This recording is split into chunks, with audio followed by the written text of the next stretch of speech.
Hi, welcome to another video from Cardboard East. My name's Jay. I play board games from Asia and share what I find with all of you.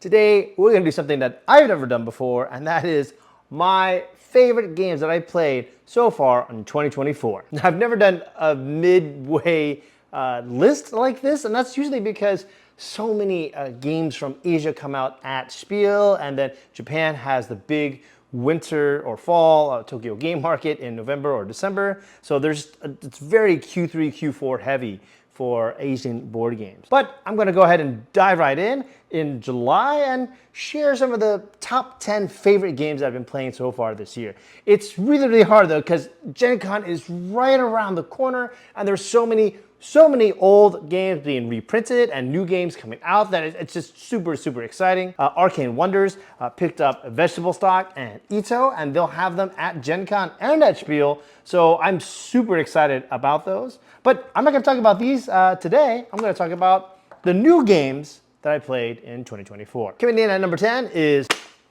Phantom of the Opera, all the way from Korea by designer Gunnil. Now Gunnil, if you don't know who he is, he just, I guess, was in some sort of conversation one day and someone says, you know, there aren't a lot of two-player trick-taking games, it's just Fox in the Forest, and I guess that's it. And he's like, oh, hold my beer. And he does nothing but that now. Like, he's designed Jekyll versus Hyde, Jekyll and Hyde versus Scotland Yard. He's done Ptolemy, he's done Hipparchus? And now Phantom of the Opera. So he's really done his own.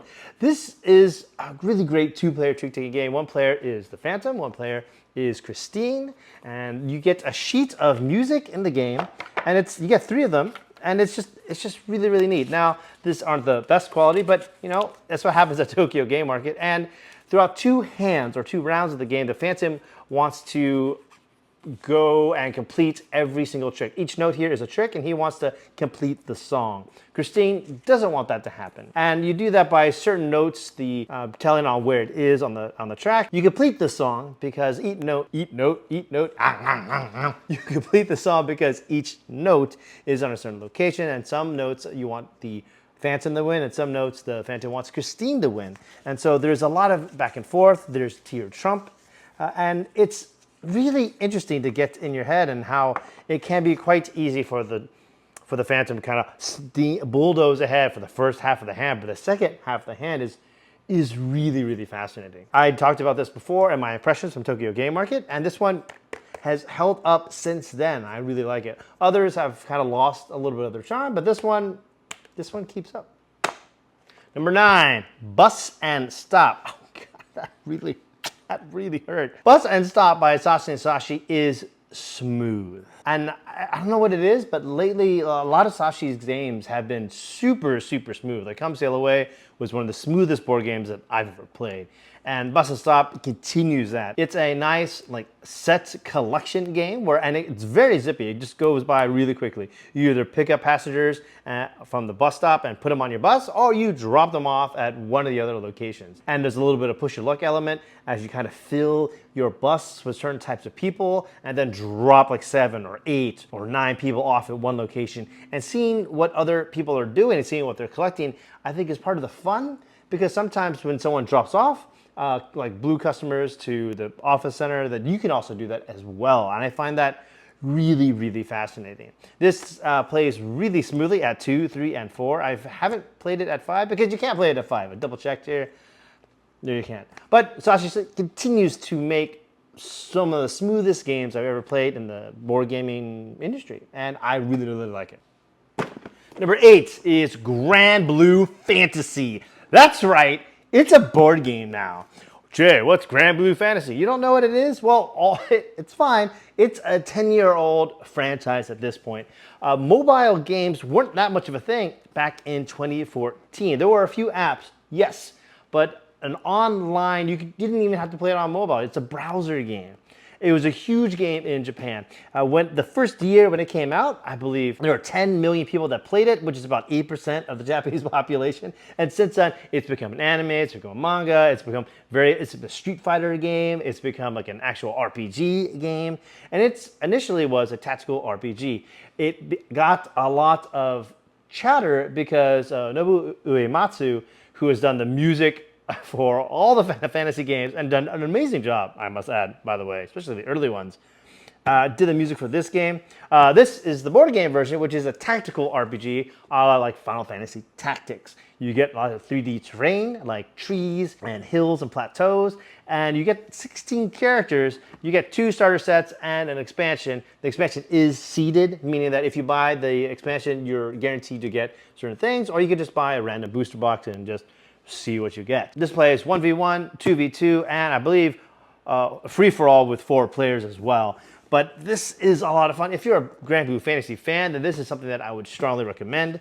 I will be creating more content for this as the year progresses because I do like it. It is a lot of fun. I played this yesterday and at Origins. The most fascinating thing about this game is that it's technically not Grand Blue Fantasy, it's Japanime Tactics.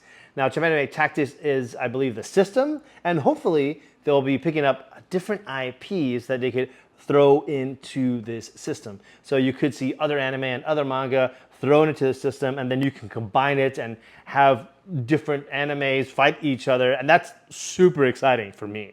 Number 7, Merchants of Sky Islands. This is the Carcassonne-esque game where you're placing these tiles down, and you're also placing, instead of meeples, you're placing like little ports or towers, have a nice little area control and an economy. Depending on what buildings you put where, you'll gain an income of resources, and then you'll spend those resources to build more buildings. But this game does not shy away from what it is. Even the scoreboard is very reminiscent of Carcassonne. It comes in that little shape, which you see that, right? You know, the Carcassonne donut shape. That's a thing, right? But this has played really well for 2, 3, and 4 players, and I've played it all 3 player counts, and I've enjoyed every single one of them. If you love tile laying games and you're looking for something quirky and new, but feels a little bit like Carcassonne Plus, then I definitely recommend you check out Merchants of Sky Islands. Number 6 is 4 Clans Conflict. No, not 4 Clans Conflict, but Lone Wolves. This is a redone version of 4 Clans Conflict. I would just call it FCC. 4 FFC? FCC. Oh my God. Good thing I wasn't an English teacher for a decade because that would be embarrassing. But Lone Wolves is a re-implementation of 4 Clans Conflict with a little twist of extra rules. This is a 2-player trick-taking game, and this is one of the best dueling games I've ever played. Period. For a long time, it was just Battleline. How good is this 2-player game? Is it better than Battleline? No? Well, then I'm kind of not interested. FCC came around, and I'm like, whoa, this could be better, and it's in this tiny little box. This has been souped up for Lone Wolves. I will create a video about this later on this month, so be on the lookout for that. But Wonderful World Board Games out of Taiwan picked this up, added a few of the more wrinkles to the gameplay, and I'm really excited to share this with you. This will be at Gen Con and at Spiel, so definitely pick it up there. So nice to catch. This is Park Life. You like hedgehogs, right? I like hedgehogs, but do you like doing surgery on hedgehogs?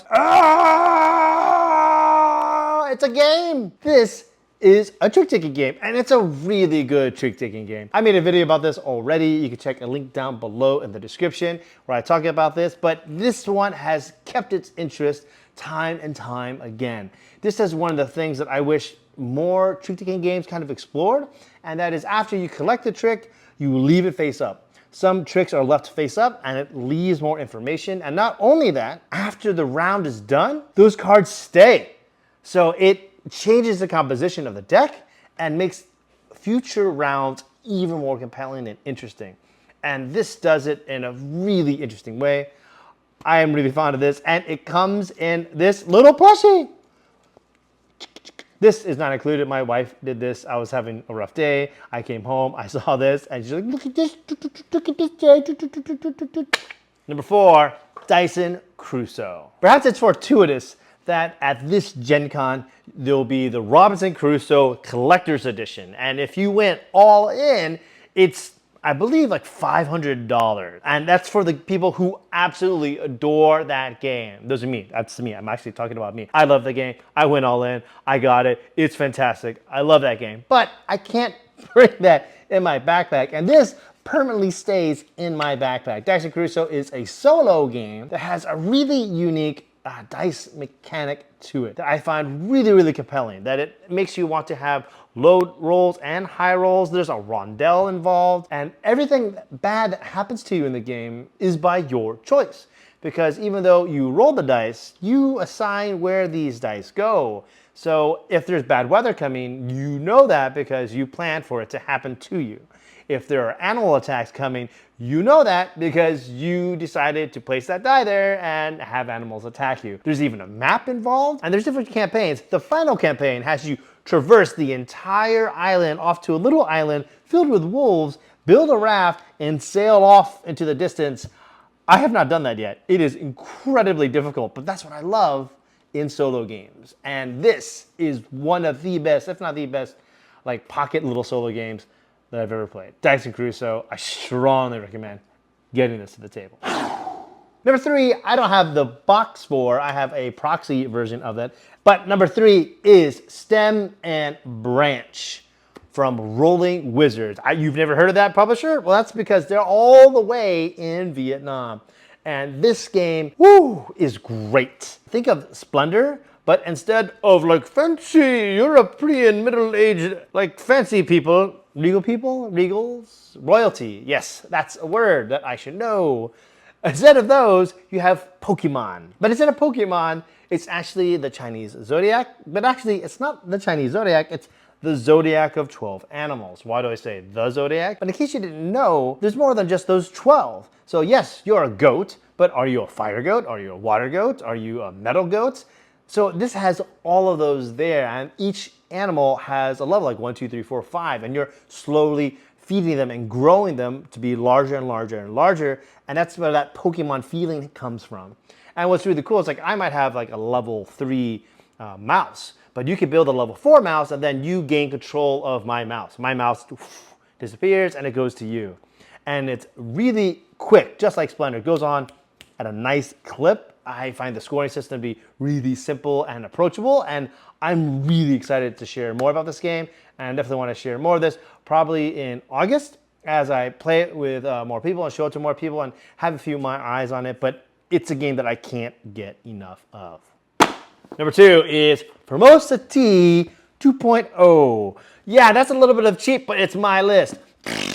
But the second edition of Formosa T changed the rules just enough to make it a really different gaming experience. And I don't think I'll ever play 1.0 again because the way this second edition rules go, it just makes it a tighter, more interesting game. I already love this game, but the second edition rules made it just even better. And I made a whole video about the second edition, how it differs from the first, and how it plays. So I'll put a link down in the description for you to check that out. But this one is one that I'm super excited about. It will not be at Gen Con. It's still currently in the manufacturing phase of the earlier Kickstarter, but I believe it should be there for Spiel for you in the fall. And number 1 on this list is a game that just came out of nowhere. I saw a picture of it on Twitter and I was like, that looks rad.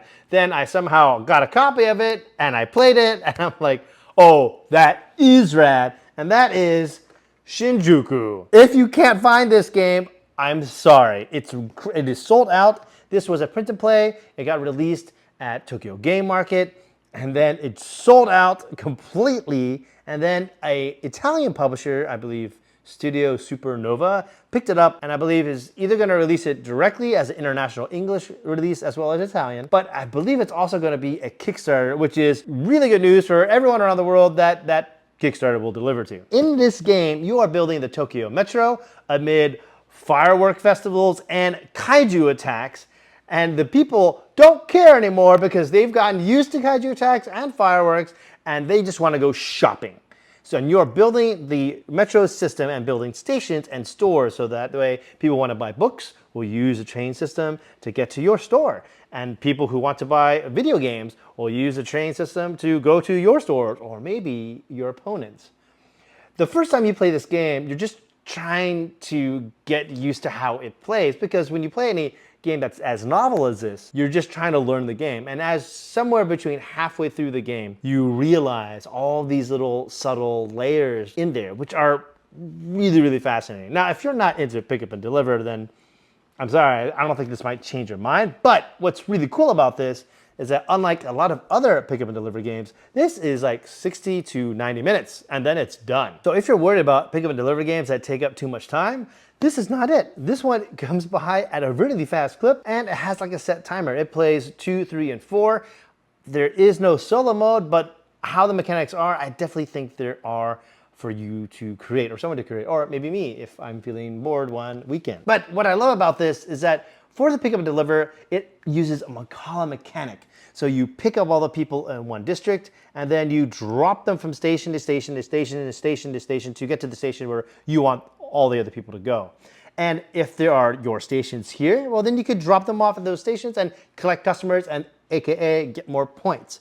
But the twist here is that if your opponent has a station there and that Mancala group has someone who wants to go there, then you have to give your opponent points, which adds this nice little wrinkle of the game of like positioning your stores in certain ways so that way it's always in between your opponents. In addition to that, you can use any of your opponent's lines. It's really, really wild. And if you use your opponent's lines, that when you're delivering, they get to draw cards into their hand and you get to burn through that deck. And it's really fascinating. I love how you're in each other's faces.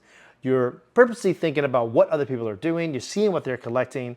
And this has a Tigris and Euphrates collection thing where you want an even amount of sets. So there are 4 different types of customers. You want an equal amount of them because each set of 4 will score you points. And there are all these other little layers in there. And I'm going to do a whole video on this because this is a game that has just captivated my heart. I love it so much. And I love that there are festivals that you're moving around. I love that there's a kaiju that's just stomping around and the customers just run away, but they're still shopping because there's a kaiju there and people could appear in the same district as Godzilla, but they don't care because you're just hiding out, waiting for Godzilla to leave, and then you're going to continue shopping. I love it. But these are the 10 games that have captured my heart so far in 2024. They really resonate with me. I enjoy playing them. But will they all stay here by the end of the year? Who knows? Because there are a ton of games coming out this year out of Asia. But if you want to know more about those games, well then like and subscribe. That way you don't miss out on the next video. Oh, I forgot to talk about the next video. The next video is going to be Gen Con. I'm compiling my list of all the board games from Asian publishers that are coming to the shores of Gen Con, and I will let you know where they are, where to buy them, and what I think about them. So you definitely don't want to miss that video because it's going to be a hoot. Once again, my name's Jay. I play board games from Asia and share Defined with all of you. I'll see you in that next Gen Con video. See you there.